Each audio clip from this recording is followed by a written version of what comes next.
Abahanga bemeza ko amakimbirane yabayeho kuva ikiremwa muntu cyagera ku isi ndetse ko bisa naho atazigera arangira. Kuba abantu badateye kimwe, batavuga ururimi rumwe cyangwa se badakora bimwe bishobora kuba intandaro y'amakimbirane. Ariko se ni gute nakumira amakimbirane? Nayakemura nte? Ntahandi wakura ibisubizo by'ibi bibazo uretse mu kiganiro ejo. Iyumvira inkuru zibanda ku makimbirane yo mu miryango, amakimbirane aturuka ku gushyira abantu mu gatebo kamwe ndetse n'amakimbirane aterwa no kuba hari ibyo abantu batinya kuvuga, maze usobanukirwe uko wayakemura. Ubundi cyambere n'ubwumvikane kandi bikaba kuvugisha ukuri. Iteka mu rugo mutumvikanye ngo muvugishanye ukuri, ntabwo amakimbirane abasha gukemura. Kurikira ikiganiro ejo kuri radiyo ijwi ry'Amerika ni ku 104.3 FM.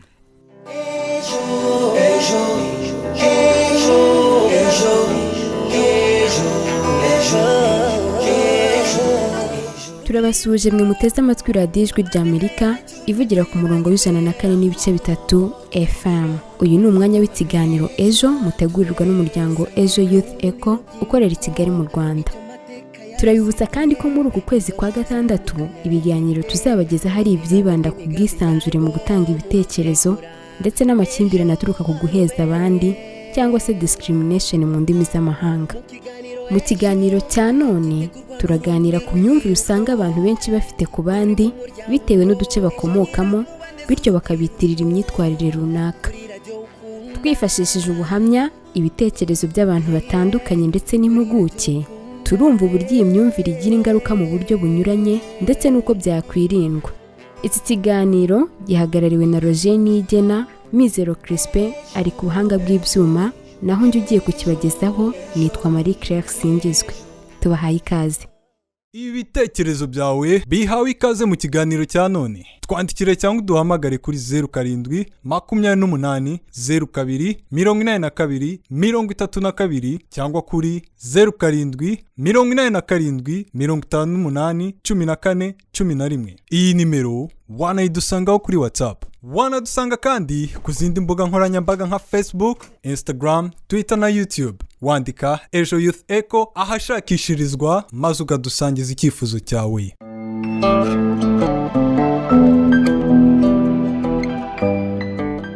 Kuva u Rwanda rwabaho, ahantu hatandukanye hagiye hagira amazina haranga kandi n'ubu niko bimeze. Mu mateka y'u Rwanda, buri gace kabaga kazwi ibintu runaka bikabonekamo. Umuco uranga abantu baho, imbyino, imivugire n'ibindi. Wasangaga abantu runaka bazwiho ibyiza cyangwa ibibi bitewe n'aho bakomoka. Bamwe bakitwa aborozi kuko agace kabo kiganjemo ubworozi, abandi abahinzi n'ibindi.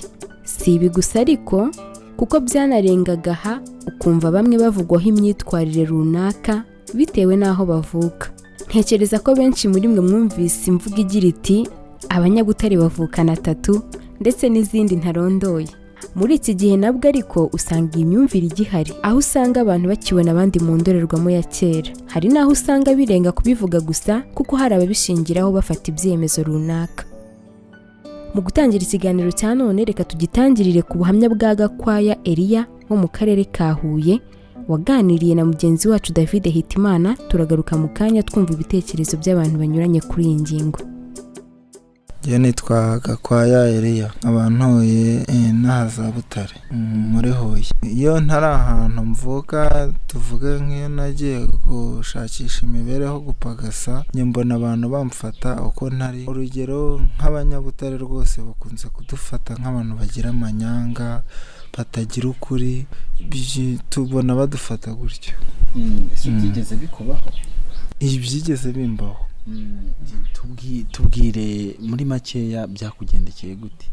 Njyewe nari ndahantu mu kazi, ariko bitewe n'inshingano nari mfite, ibyo bambitsaga, ibyo nagombaga gukurikirana, ariko hakazamo akantu bagenzi banjye bakajya bantangaho amakuru mabi ko mvuka i Butare, ugasanga nyine abakoresha banjye batanyizera bakantakariza icyizere. Icyo gihe nkiri mu kazi byamviriyemo rwose no kureka akazi kuko nagendaga mbona ntakarizwa icyizere bitewe n'uko bamfata nk'umunyabutare, bakumva ko batangirira icyizere ngo nkore inshingano neza nk'uko nzishinzwe. Byatumye rwose njyewe ndeka n'akazi nisubirira mu bindi. Wakoreraga hehe? twakoraga mu bintu by'ubwubatsi, nakoreraga za Musanze. Abo twakoranaga nibo bagendaga bantangaho amakuru mabi, bituma rero njyewe nkajya ngenda mbona inshingano nahawe nyine batangirira icyizere neza, bakavuga ko ndi umunyamanyanga. Byahise bituma rwose ngenda. inama wagira bene abo bantu nizihe? Bene abo bantu bafata abantu uko batari bitewe n'uduce bavukamo. Inama nabagira rwose ni ukureka iyo myumvire ipfuye, kumva ko umuntu avuka Icyangugu ngo ngagira amanyanga, cyangwa avuka mu Mutara wenda ngo nabanebwe. Iyo ni imyumvire ipfuye. Abantu ni nk'abandi, umuntu uba ugomba kumugirira icyizere. Ibyo by'uko byahavuka ntacyo biba bimaze. Reka ngushimire, urakoze cyane. Yego namwe.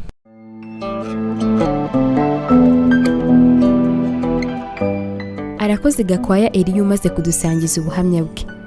Kuba umuntu yavugwaho imyitwarire runaka hashingiwe ku gace akomokamo, hari ababihuza n'ukuri. Ese abaturage bo hirya no hino barimo n'abo mu bice bikunze gushyirwa mu majwi bo babivugaho iki?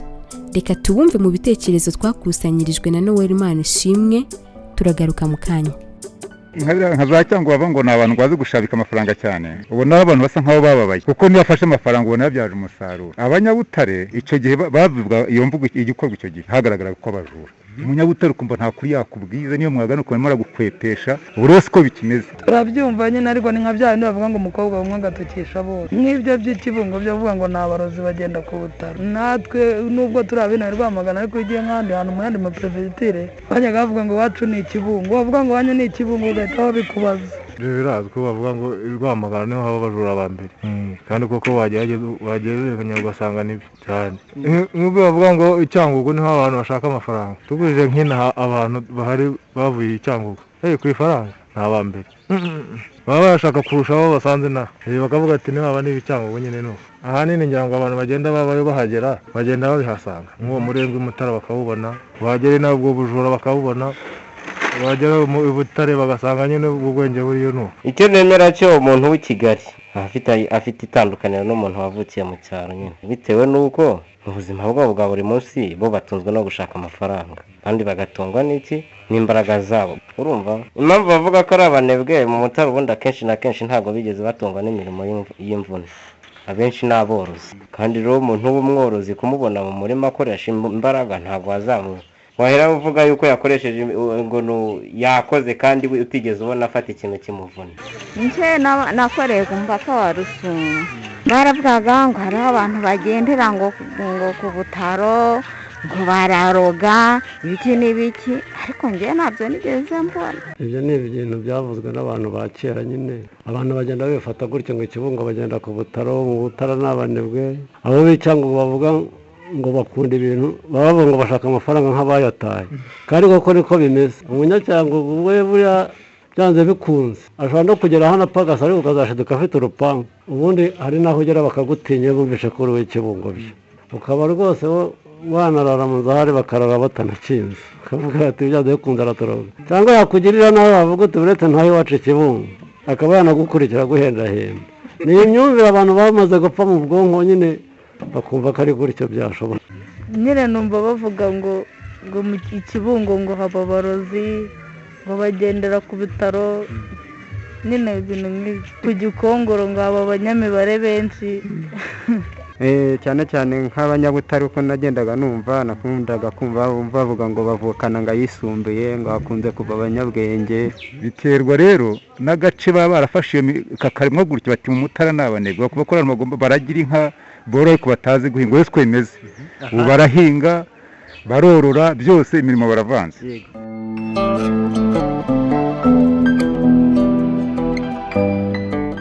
Turabashimiye aba baturage twaganiriye.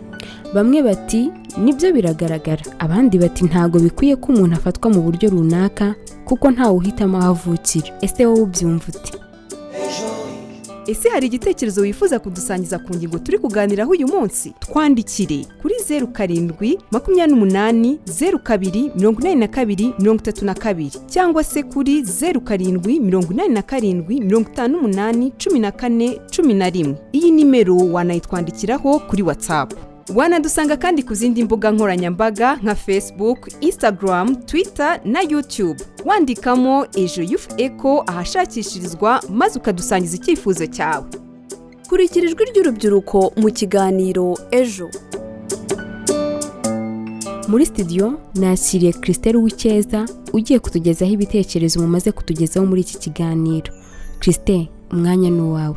Claire, urakoze kumpa ikaze. Rero wakunze b'ikiganiro Ejo, nanjye ndabasuhuje. Ngiye kubagezaho ubutumwa mumaze kudusangiza ku nsanganyamatsiko ya none igaruka ku ngingo irebana n'imyitwarire ishobora gutwererwa abantu bitewe n'agace bakomokamo. Aha turi kwibaza ku cyo mubona cyakorwa ngo iyi myumvire icike ndetse n'ingaruka bigira.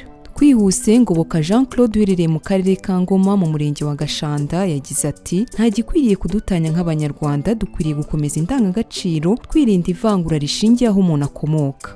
Dusengimana Matusera uherereye mu karere ka Nyarugenge yagize ati umuntu wese akwiriye kubona ubunyarwanda muri mugenzi we atitaye ko akomoka ahantu runaka. Ati nkanjye bakunda kuvuga ko ndi umunyacyangugu kuko nkunda gukora cyane kandi sindiwe. Yasoje avuga ko kuba umuntu yaba umunebwe cyangwa yagira ubwenge ntawo bihuriye naho umuntu aba akomoka. Dukomeza Hakizimana Ezekiel uherereye mu karere ka Nyamasheke yagize ati insanganyamatsiko ni nziza. Ezekiel urakoze cyane. Yakomeje avuga ko imyitwarire itwererwa aho umuntu akomoka igira ingaruka nyinshi. Ati hari igihe umuntu akora nk'ikosa bisanzwe ugasanga batangiye kumucyurira aho akomoka cyangwa hakagira uburenganzira runaka avutswa. Naho Fred uherereye mu karere ka Huye yagize ati dufite amahirwe yo kuba tuvuga ururimi rumwe. Ati rero icyakorwa ni uko twashyira imbere ndi umunyarwanda igasimbura ibidutanya. Dukomeza Iradukunda Maurice uherereye mu karere ka Musanze yagize ati njye byambayeho nkiga mu mashuri yisumbuye nakunze umukobwa mu Mutara bigera naho nifuza kumutereta. Atariko ntibyabashimishije kuba twakundana njye ntari uwaho. Naho Uwamahoro Theoneste uherereye i Kanombe yagize ati imyitwarire ishingiye aho umuntu akomoka iterwa n'ubwibone, kumva ko bamwe hari icyo barusha abandi. Ubutumwa maze kwakira bwa rubu ariko mukomeze mubwohereze, ndakomeza mbwakire tuzabuheraho ubutaha. Urakoze cyane Christella, ngaho genda ufata akaruhuko gato, turasubira mu kanya tugezaho ibitekerezo abakunzi bacu badusangije ku kiganiro cyatambutse ubushize.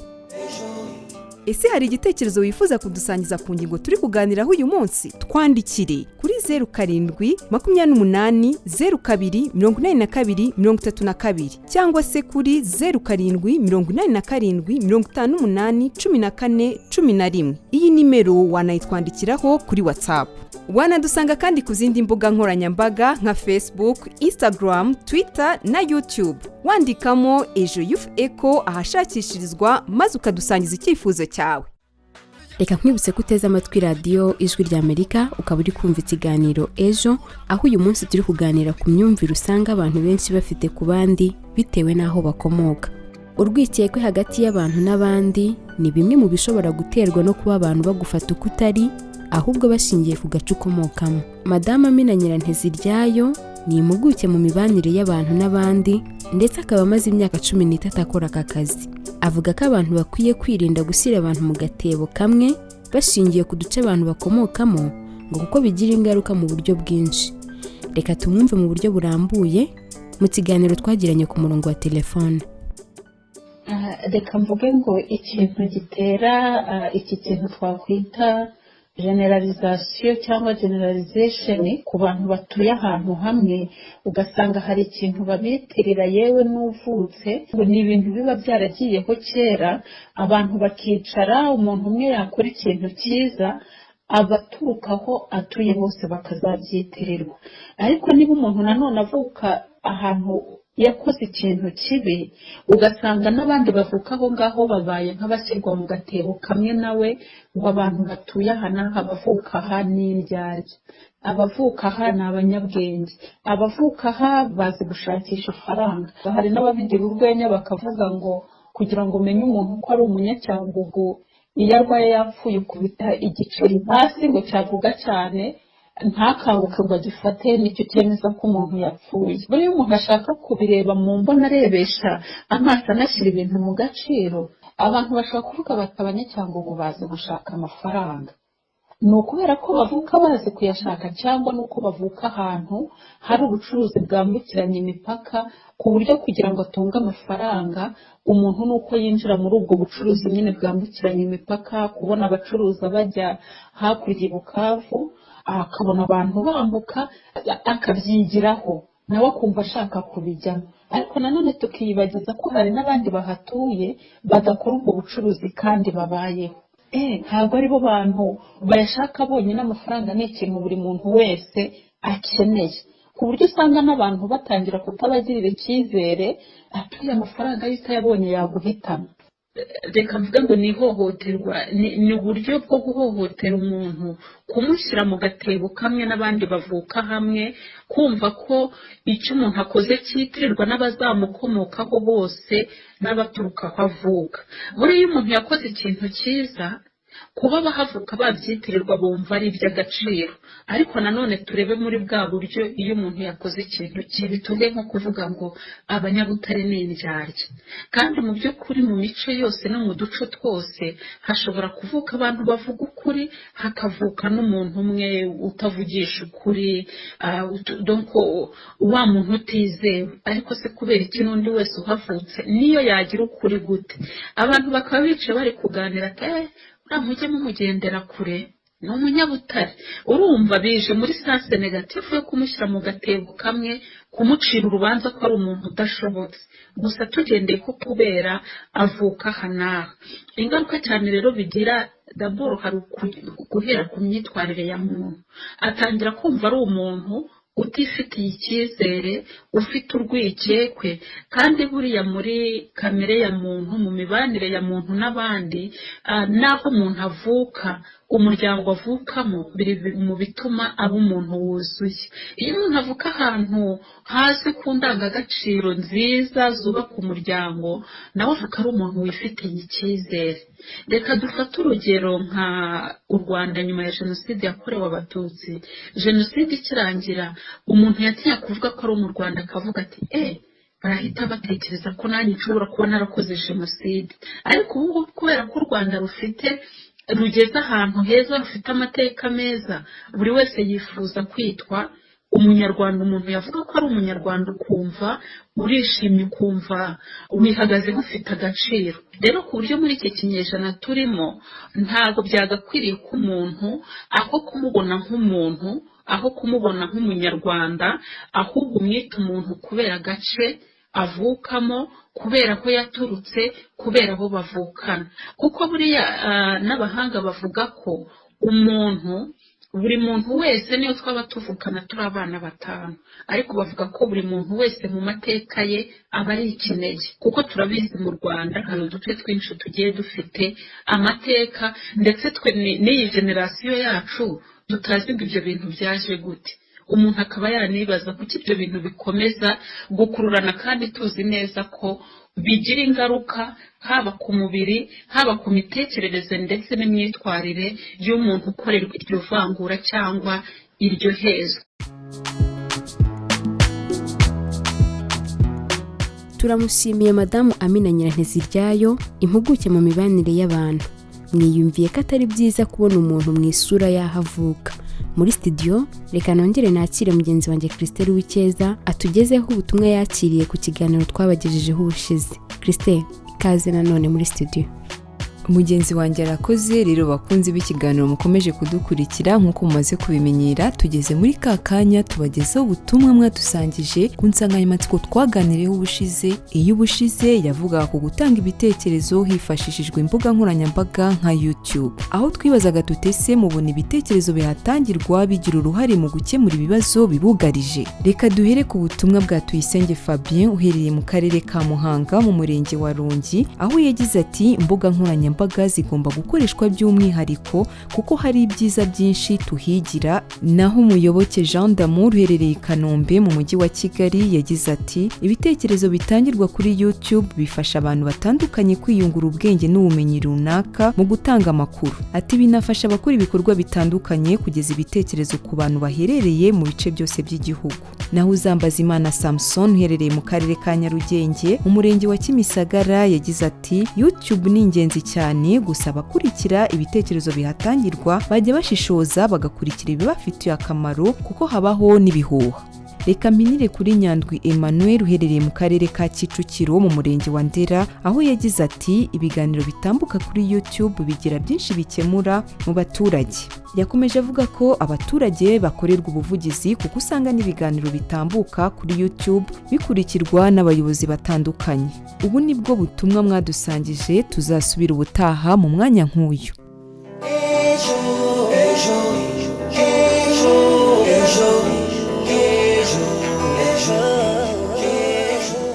Turabashimiye mwe mwese mwadusangije ibitekerezo byanyu. Aha rero akaba ari naho dusoreza ikiganiro cya none, aho twaganiraga ku myumvire usanga abantu benshi bafite ku bandi bitewe n'aho bakomoka.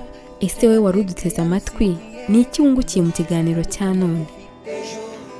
Wakoze kubana natwe uyu munsi. Wifuza kudusangiza igitekerezo, ubuhamya cyangwa inyunganizi, watwandikira kuri 07 28 02 82 32 cyangwa kuri 07 87 58 14 11. Iyi numero wanayitwandikiraho kuri WhatsApp. Wanadusanga kandi ku zindi mbuga nkoranyambaga nka Facebook, Instagram, Twitter na YouTube. Wandika Ejo Youth Echo ahashakishirizwa maze ukadusangiza icyifuzo cyawe. Iki kiganiro cyari gihagarariwe na Nigena Roger, Mizero Crispin ari ku buhanga bw'ibyuma. Njye wakibagejejeho nitwa Marie Clark Singizwe. Mwakoze cyane kubana natwe uyu munsi, naho ubutaha.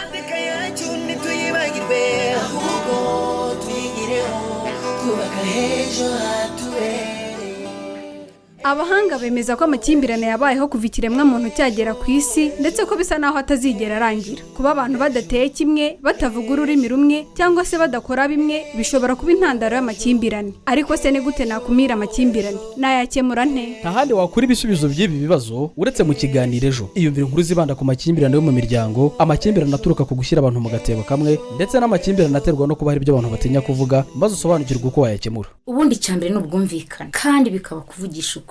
Iteka mu rugo mutumvikanye ngo muvugishanye ukuri, ntabwo amakimbirane abasha gukemura. Kurikira Ikiganiro Ejo kuri Radio Ijwi ry'Amerika ni 104.3 FM.